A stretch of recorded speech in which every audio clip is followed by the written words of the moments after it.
Welcome to the I Work for Him podcast. I'm Todd T. Riley, producer of the I Work for Him radio program, the voice of the faith and work movement. Our mission is to transform the workplace of every Christian into a mission field.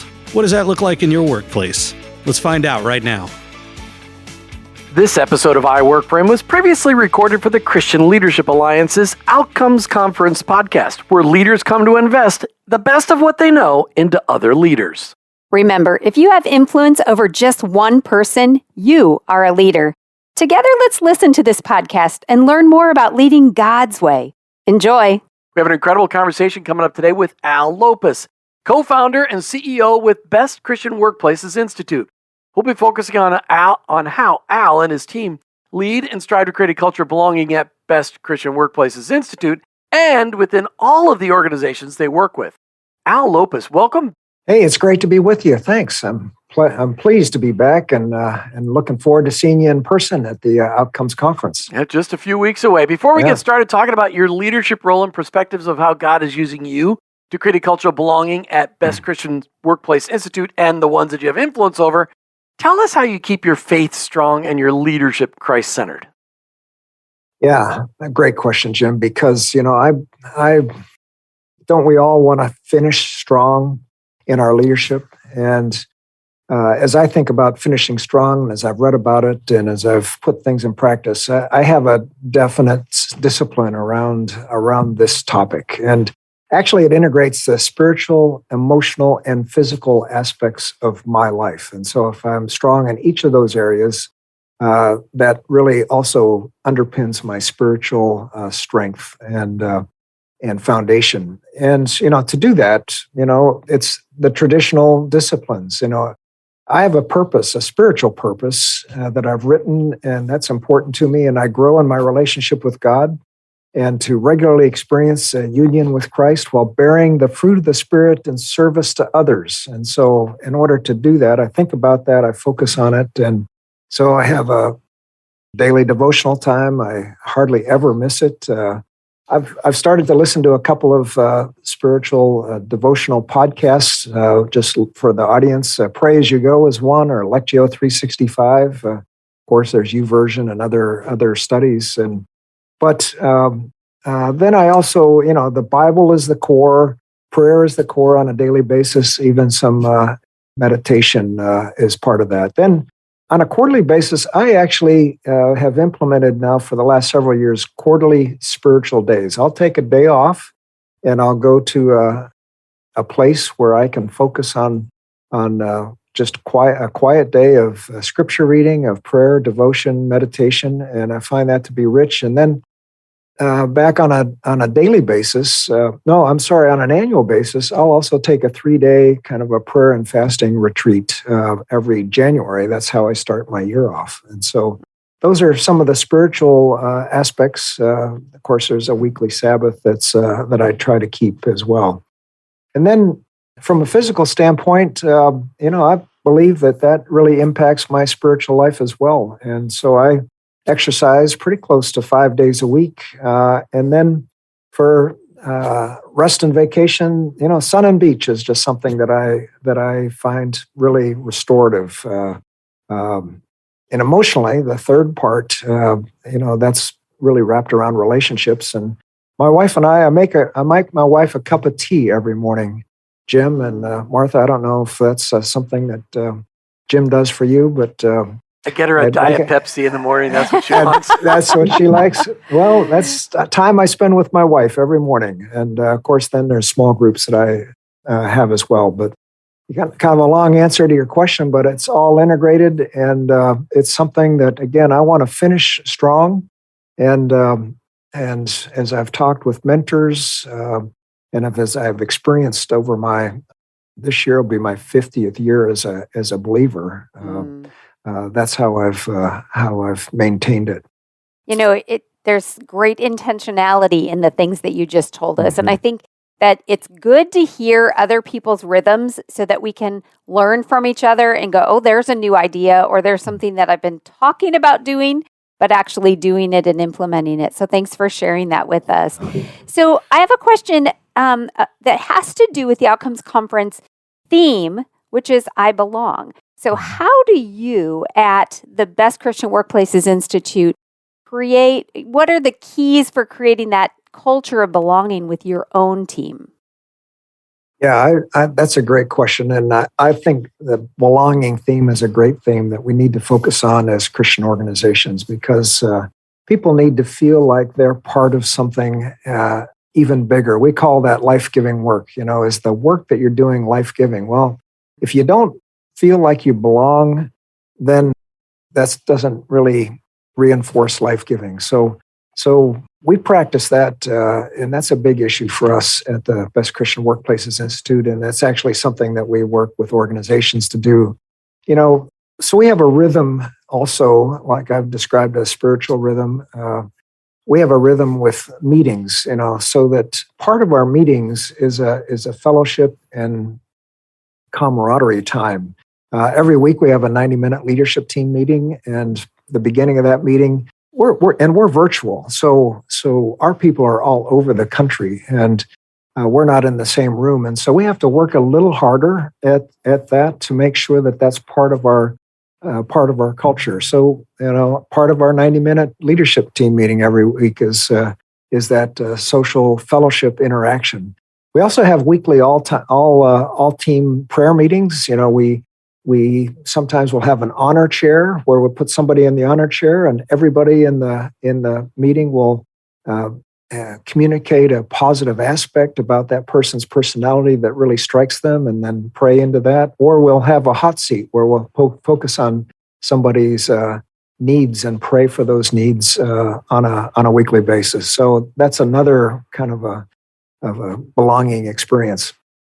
One of the things we found also is the one-on-ones between employees and their supervisors. And we have implemented that. That's something that we found is really important. And for a lot of Christian organizations that we talk with, we encourage that, because that's the way that, especially was during COVID, that's the way people were able to connect with the organization was through their frontline supervisor. And so to have any sense of belonging, there needed to be that kind of emotional connection. And organizations that did that better than others came out stronger after COVID. I mean, so those are just a few of the things that we do, Martha. Now, when you take those ideas of how you're operating within your own organization, then you have influence as you talk with organizations across the country and rate them in the Best Christian Workplaces Institute and influence them.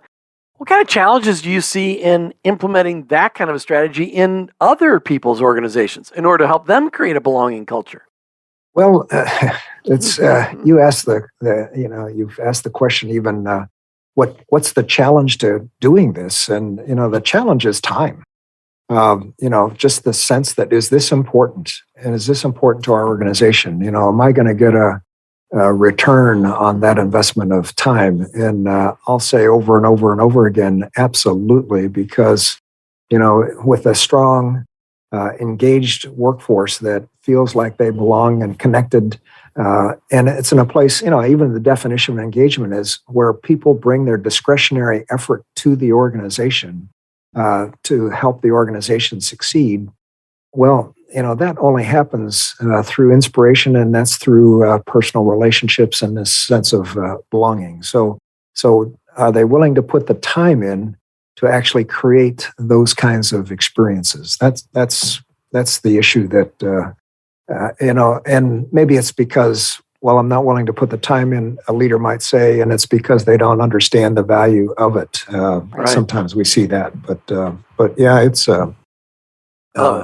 critically important. Yeah. Appreciate the answer. And time's something we all feel starved of, yet is the one thing that our Savior never seemed to have too much of or not enough of. He always seemed to be able to manage the clock better than anybody we know. You're listening to the Outcomes Conference podcast. As we talk today with Al Lopus from Best Christian Workplaces Institute, we'll be right back with more conversation. Do you want to make an impact for the kingdom of God without quitting your day job?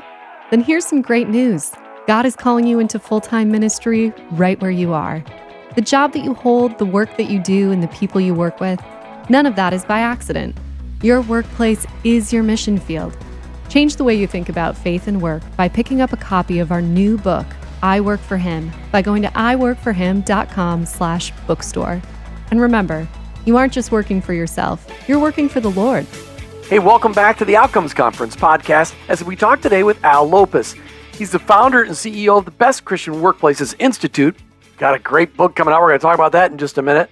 Al, what are the top 2 core principles that guide you daily? If you were to narrow down core principles that guide you personally, daily, what are those? Well, the first thing as a leader, and I've discovered this talking with great leaders on my podcast over time, and that is that you can't give what you don't have. So, what is it that you actually have as a leader that you can give to others, as you shepherd the flock that God has entrusted with you? And so making sure that you're in a position where you're prayed up, where you're resourced, where you're ready to give and have something to give, then, that's the first thing. Because if you're burned out, if you're at the end of your rope, if you're, in a lousy, situation or a poor situation, you don't have anything to give, then people are going to look someplace else for leadership. So if you don't, I'll say you can only give what you have. And that's the first thing. The second thing I'd say is, for me, I don't ask people to do something that I wouldn't do myself. And that's kind of an integrity issue. I learned that pretty early in my career as I was leading others. And I would be, I found that if I was willing to do it, then I could ask somebody else to do something, whether it was, whatever it would be. So make the coffee, whatever it is. Clean the toilet. If you're not willing to clean the toilet, how do you ask somebody else to do it? As a leader, you got to be willing to do everything. As long as you make good coffee, because that would not be my role. I'm just saying. So I don't know how to do that. But, but what a great couple of things that we can take with us and be reminded of in our own leadership that we can look to. So, Al, I'm curious, where does learning fit into your role as a leader? Because not only are you an influencer in your own organization, but yet all of the workplaces that you encounter because of your organization. So where does learning fit into all that for you? Yeah, I'd like to think, actually I have, one of my goals is to be a lifelong learner. Okay. And again, I learned this at CLA, leaders are readers. And now, there's lots of ways of consuming, as another way of describing it, consuming information, of learning. But I've taken a number of the CLA courses, for example. Those have been very thoughtful and helpful. But I read books. In fact, a lot of listeners will know John Pearson. I listen to John Pearson. And in fact, I'm reading a book right now called Winning on Purpose. And it's a tremendous book from Frederick Reichhold on the Net Promoter Score. Many people know what that is. But I read books, and that gives me a lot of ideas. So I'm the one in our organization that's bringing new ideas, discussing new ideas. Donald Miller has a whole bunch of good ideas. Michael Hyatt, somebody else. I listen to their podcasts every day. I'm listening to some podcast from some leader. I was listening to John Maxwell this morning. So every day I'm listening to a podcast. Of course, there's the annual Outcomes Conference. I can't help but mention that. And I also go to the Global Leadership Summit every year. So to avail myself to the top Christian speakers, and again, at GLS, even they bring in non-Christian thought leaders, which I think is an important type of person to learn from, and again, put my own biblical worldview into what I'm learning. But just learning from all types of things. I mean, never stop learning. No, that's for sure. Yeah. What about listening into that? Where does listening fit into your growth as a leader? Oh, now you're really kind of starting to poke at something that's at my core.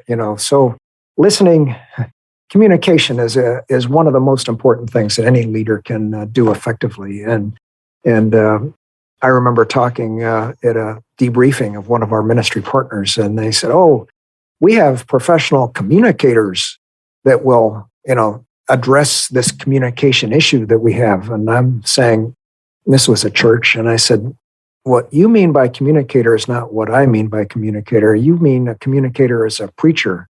And the first part of what I'm talking about of communication is listening.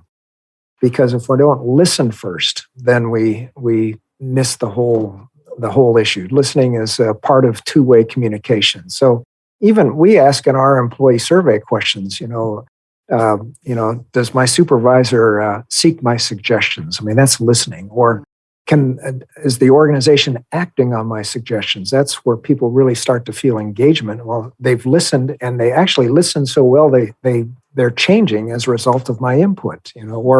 Or do I feel involved in decisions that impact me? Those are questions we ask in our employee engagement survey. So listening is a core part of an effective organization and effective leadership. So for example, as a CEO and co-founder, I'm usually the last one to express my opinion in any kind of a group meeting. We've all seen where a CEO, no matter how they might say it, if they express their opinion, it's usually the end of the conversation because, well, that's how he thinks or she thinks.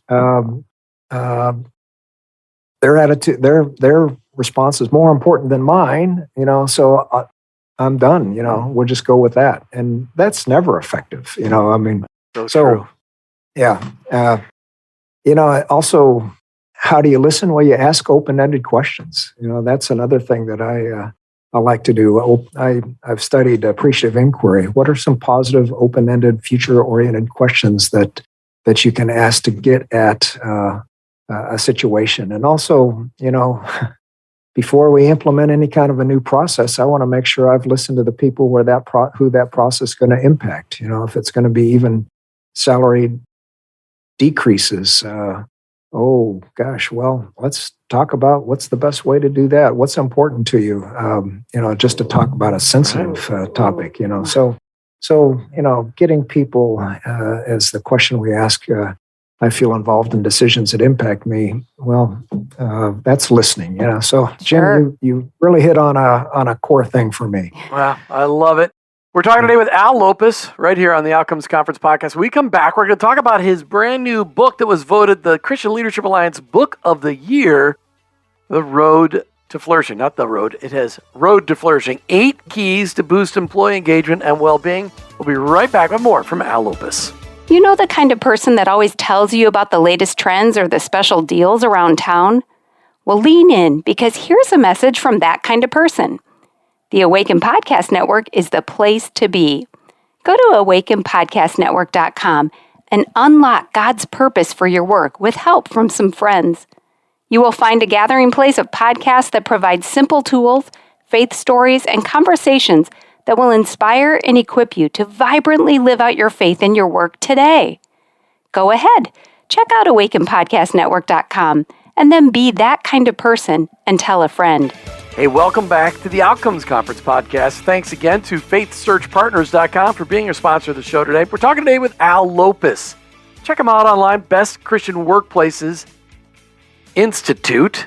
What's the website, Al? For some reason, it just flipped my mind. Oh, it's bcwinstitute.org. bcwinstitute.org. All right, you just finished your new book. It's getting released at the Christian Leadership Alliance annual event in 2022. The name of the book, Road to Flourishing, God's Idea Behind Work. Road to Flourishing, 8 keys to boost employee engagement and well-being. All right, tell us about the book. Tell us about the book.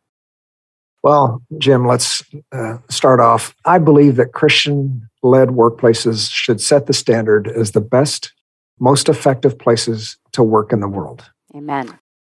Nonstop, best, most effective places to work. And so my hope is that readers will capture a vision of how they can create a flourishing workplace, not only for their team, but for their organization. So that's what I hope will be the outcome. And what's unique about this book is this is not Al Lopus's sense of what creates the best Christian workplace, and I've been doing this for a long time. It's actually a statistical analysis of what creates a Christian workplace and a flourishing Christian workplace. So we've taken research, we've taken hundreds of thousands of employees' input through questionnaires and taken that data and done a statistical analysis to determine the outcome. And the outcomes tell us there's 8 drivers that really impact engagement in Christian-led workplaces. And so this book is their stories and some teaching about what those 8 are and how an organization can actually improve their culture. So you have had such an amazing overview of so many organizations, and I love this approach because what I'm hearing you say is it's not like, well, I feel like it might be a good idea to do this. You're saying we've seen the results. We've seen that when these are implemented, this helps. So give us one of those areas just as an idea. Just a sneak peek. Just a sneak peek of what one of those keys to boost employee engagement and well-being might be. Well, the most important, so we've also calculated using relative weights analysis how important each of the 8 are. So I'll just lead off with the most important. That's inspirational leadership. And so leadership is the key. That is, we've found, the most important driver of employee engagement in Christian-led organizations. And that encompasses 3 aspects. One is a person's character, and particularly Christian character. I mean, that's at the basis. And for Christian-led organizations, I mean, the Christian culture is really a competitive advantage. It's we take it for granted too many times, but it starts with the leader's character, and then there's competence. One of the questions we ask is the organization well managed? Well, when there are good systems and processes in place, then relationships work more smoothly. There's less conflict, and relationships are healthier. So that's part of inspirational leadership is not only character but the competence of the leader. And then also we find when there's high levels of trust between leaders and employees, between teams, more gets done, and that's the glue of every organization. That's what brings a positive people together, working positively together. So that's. I want to ask another question. That's inspirational leadership. Yep. That's so good. And so, who do you hope reads this book? Because, like, when you're looking at an organization, is it only the HR person that you want to read it, or who do you really want to read the book and apply it? So this is targeted to a couple of levels. First is the leaders of an organization, the CEO, the executive director, the president.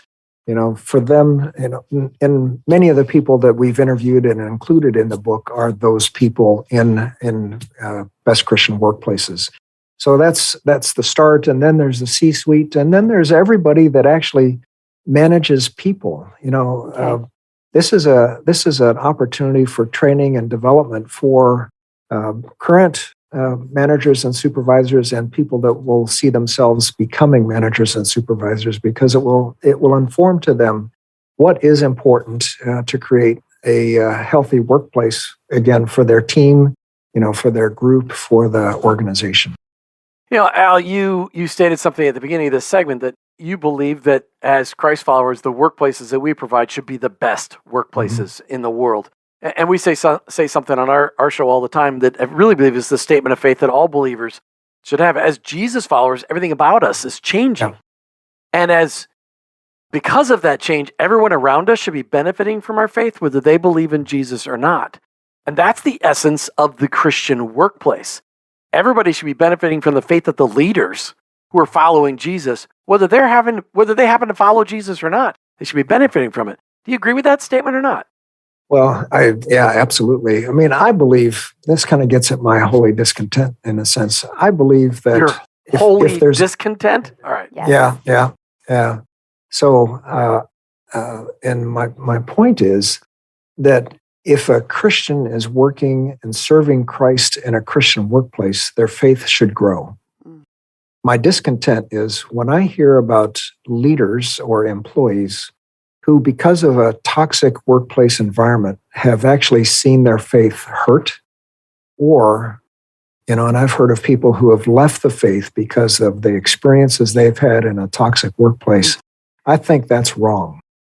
And so let's work together to make sure that that our faith is growing as we serve, because that's what's going to attract other peoples to Christ. I believe, again, a healthy, flourishing Christian workplace is going to attract others to that organization, and because it's a Christian workplace, they'll be attracting people to Christ. I mean, that's kind of gets at the core of why I do what I do.